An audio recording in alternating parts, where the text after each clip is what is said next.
বকাটে গুন্ডাদের হাত থেকে কুসুমকে রক্ষা করার জন্য এবার রীতিমতো আয়ুষকে কুসুমের যোগ্য পাত্র বলে চিহ্নিত করলো ঠাম্মি। হ্যাঁ বন্ধুরা, ভিডিওতে লাইক দিয়ে দেখতে থাকুন। যে মুহূর্তে কিনা বকাটে ছেলেদের উৎপাতে এক পর্যায়ে বিরক্ত হয়ে যখন কিনা রাজা কুসুমকে বাঁচানোর সমস্ত দায়িত্ব নিজের কাছে তুলে নেয় এবং ঠাম্মিকে যখন কিনা সান্ত্বনা দিয়ে বলতে থাকে যে ঠাম্মি আপনি ভয় পাচ্ছেন কী কারণে বলুন তো, যতক্ষণ পর্যন্ত রাজা আপনার নাতনির সঙ্গে আছে ততক্ষণ পর্যন্ত কোনো বকাটে ছেলেরই সাহস হবে না ওর গায়ের কাছে ঘেঁষা। সেই জায়গায় কিনা আপনার নাতনিকে তুলে নিয়ে যাবে এবং সেটা রাজা চেয়ে দেখবে, সেটা আপনি ভাবলেন কী করে বলুন তো।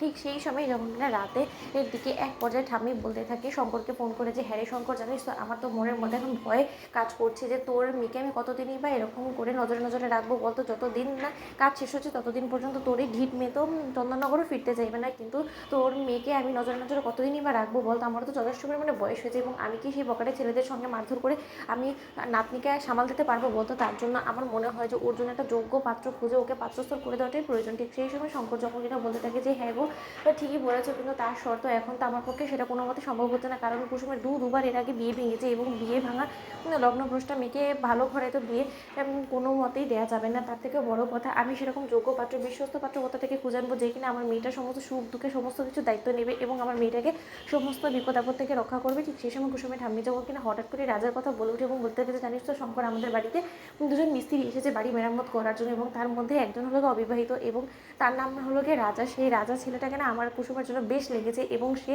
আজকে যেভাবে সে বকাটে ছেলেদের সঙ্গে মারধর করে আমার নাতনিকে বাঁচিয়ে এনেছে সেই গুন্ডাদের হাত থেকে, তাতে করে তো আমার মনে হচ্ছে যে ওর থেকে যোগ্য বলে আর কেউই হবে না কুসুমের জন্য এবং নিশ্চিন্তে নির্দ্বিধায় আমরা ওর কাছে কুসুমকে পাত্রস্থল করে দিতে পারবো। এবং আমার যতটুকু মনে হয় যে ও হয়তো বা বারণ করবে না, কারণ ওকেও আমি অনেক ভালোভাবে লক্ষ্য করেছি ও কুসুমকে একটু একটু করে পছন্দ করে এবং কুসুমের সঙ্গে ওর বেশ ভালোবাসা আছে। ঠিক সেই সময় শঙ্কর যখন কিনা বলতে থাকে যে দেখো তোমার যদি ঠিক বলে মনে হয় তাহলে না সম্বন্ধটাকে আগে বাড়াও, আমি তো আছি তাই না, আমার কোনো আপত্তি নেই যদি কুসুম এই বিয়েতে রাজি থাকে। ঠিক সেই সময় ঠাম্মি যখন কিনা বলতে থাকে যে কাল একবার সময় করে তোকে আমি ছবিটা দেবো, তুই বরঞ্চ পাত্রের ছবিটা একবার দেখে নিস। ঠিক সেই সময় পরদিন সকাল হওয়া মাত্র যখন কিনা শঙ্কর ডিউটিতে চলে যায় এবং সেই মুহূর্তে কুসুমের ঠাম্মি যখন কিনা শঙ্করকে ফোন করে বলতে থাকে যে দেখ শঙ্কর, তোর মেয়ের জন্য আমি একটা যোগ্য জীবনসঙ্গী খুঁজেছি এবং তার ছবিটা তোকে পাঠিয়েছি, তুই একবার দেখ তো। ঠিক সেই সময় সেই রাজার ছবিটা যখন কিনা শঙ্করকে পাঠানো হয় ঠিক সেই সময় শঙ্কর বলতে থাকে যে হ্যাঁ গো বেশি তো লেগেছে আমার কাছে, এবার তোমার সামনে থেকে ওকে দেখে কী মনে হয় আমি কী করে বলবো বলো তো। ঠিক সেই সময় ইন্দ্রাণী গাঙ্গুলি যখন কিনা বলতে থাকে যে কী হয়েছে শঙ্কর বলো তো, তোমাকে দেখে যে বেশ শ্বাসোজ্জ্বল বলে মনে হচ্ছে। ঠিক সেই সময় শঙ্কর যখন কিনা বলতে থাকে যে কর্তামা হবে নাই কেন বলুন তো,